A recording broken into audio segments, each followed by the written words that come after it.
हे गणेश देवता तोर पाँव परत हूँ।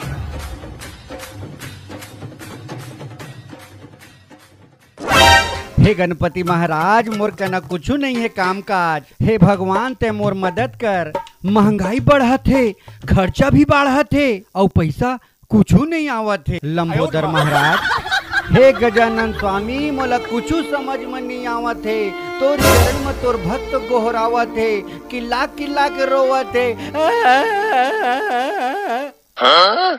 लेकिन भगवान मैं तोर कना कुछ नहीं मांगो। गणेश भगवान तू मन 33 करोड़ के देवी देवता है, सब जन मिल के ना मोला 1-1 रुपया दे देता भगवान, त मोर जीवन ह सुधर जती।